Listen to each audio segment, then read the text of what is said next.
And right now we want to take a look at Denver this morning, just outside of Coors Field here. Still pretty dark out there, and this is the calm before the frigid storm. It's going to be freezing tomorrow. It certainly will be. This afternoon, the Denver Coliseum is going to open as a warming center.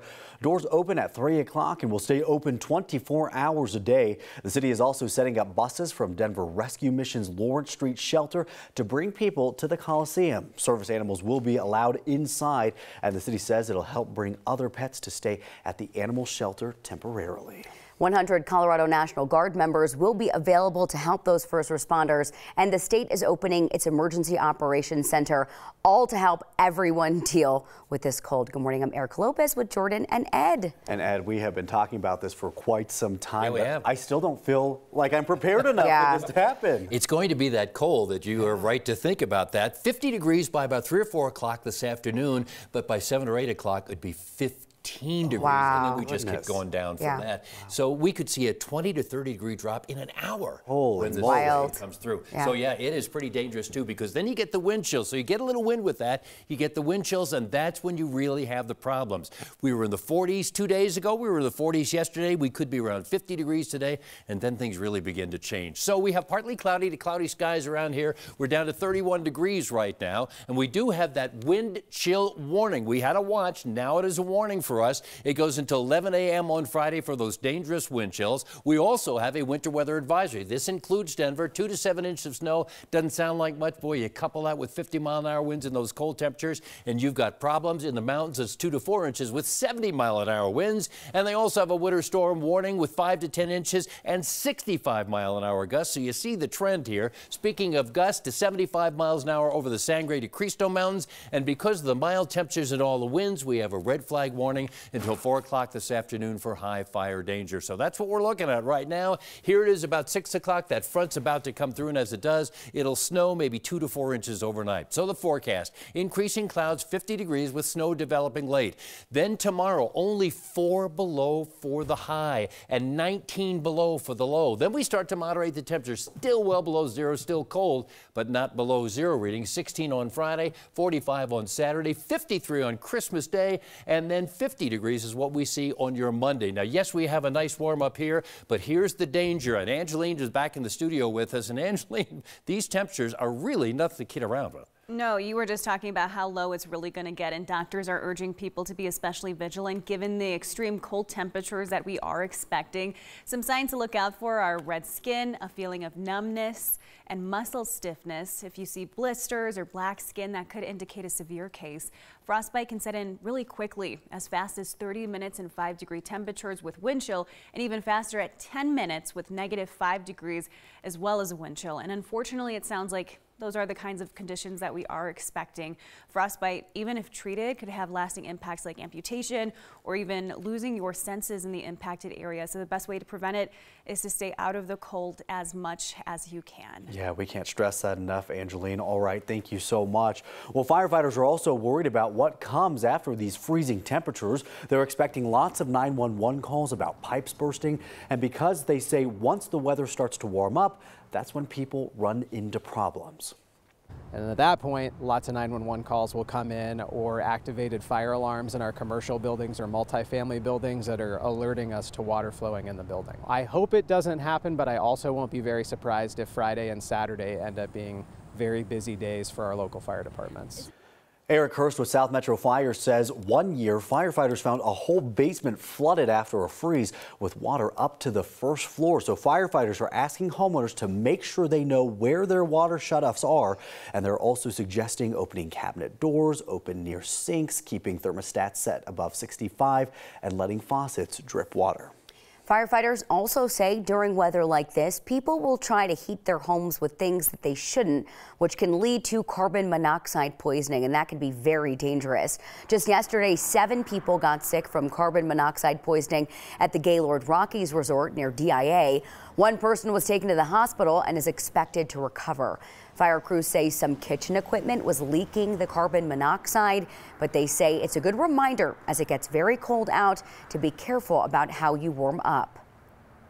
We've heard of people bringing in, let's say, gas grills from outside to help heat their home, running a car in a garage. Those are all extremely dangerous things to do, and we want everyone to be safe through this cold snap. Firefighters also say before the cold sets in, you should make sure your heating systems are working properly and that your chimneys and your stoves are all clean. We have a lot of more information about how to stay safe on our 9 News app. You can take us with you everywhere you go, the forecast, latest headlines, and of course track storms, weather alerts, closures, and traffic impacts. New this morning, a group of people say they were sexually assaulted by a nurse while they were patients at a hospital in Grand Junction. This week, they filed a class action lawsuit against St. Mary's Hospital and its owner, SCL Health, alleging in part the nurse recorded their assaults and perhaps countless others. Police arrested the nurse, Christopher Lambros, back in October. Back then, police said they believed Lambros recorded portions of the assaults. But this new civil suit suggests Lambros was found with a massive amount of media recordings of additional victims, possibly tens of thousands of hours of cell phone videos. Lambros' nursing license is now revoked, but it dates back to at least 2012. This morning, we're getting a better idea of why emergency alerts went out to 168,000 people in several counties when they were only supposed to go to 25 people in one apartment complex in Jefferson County. This all happened on Sunday in the middle of the night. It turns out the list of people signed up to get alerts is not always accurate. In Jefferson County, for example, the list grows over the years, but the county can't keep track of who still lives in the area and who's moved away. So anyone who's ever signed up for an alert could still be on that list. Plus, some people could get alerts for areas farther away from their homes, depending on their notification settings. Despite the issue, the executive director of JeffCom 911 says it's still important for people to get emergency alerts wherever they may live. People need to know when something's going on in their community immediately around their house. This went too broad, and we recognize that, and we apologize for those actions.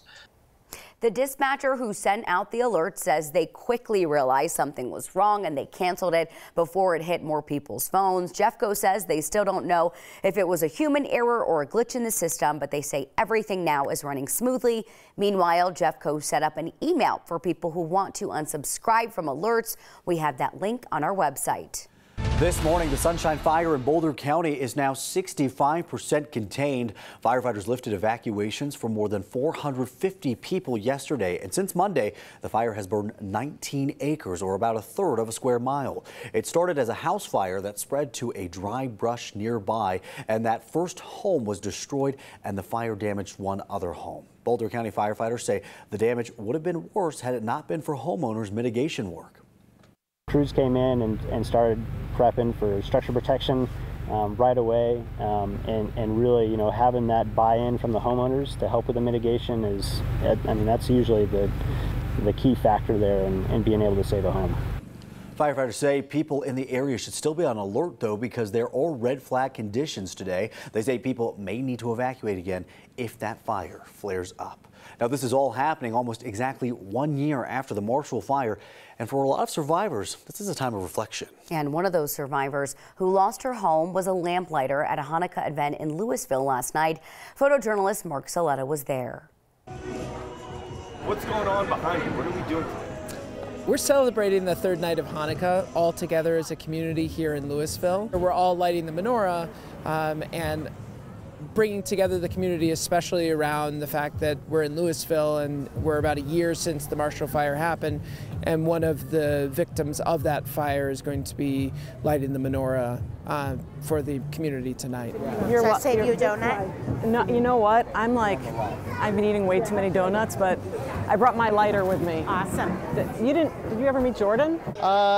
It felt good. It's always good, feels good to light things on fire when you're supposed to.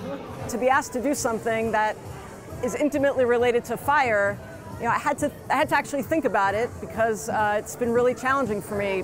I haven't lit candles. I'm not very excited about fireplaces. While we were in the middle of evacuating, she rescued our next door neighbor who almost certainly would have died otherwise. Our neighbor Maddie works overnight shifts, and I knew it was her nighttime. So sleeping in the basement, didn't hear any of the sirens or anything. And while, my brother and I and my sister were evacuating, she ran over literally while the house was on fire and rescued her. My life would be completely different had I not remembered her, had I not gotten her. And so I'm so thankful. I think that we'd all like to think that our parents are heroes. Yeah. And it must mean doubly so since your mom. Well, now I have proof. Yeah. Yes, he certainly does. It's an interesting perspective, you know. You would think that this is something they might be excited about, but given their traumatic experience last year, something as simple as lighting a candle is something she's become hesitant about. Yeah, in her own home, but thankful she was able to come out and be a part of it, light the menorah, and also save her neighbor. I mean, that story is truly incredible. Yeah, absolutely. Let's get a check of your forecast now with Ed Green. Well, you know, it's going to be cold with well below zero in the temperatures, but let's take a look at Christmas weekend and everything improves. Christmas Eve, 45 degrees with partly cloudy skies. And look at your Christmas Day, 53 degrees under partly sunny skies.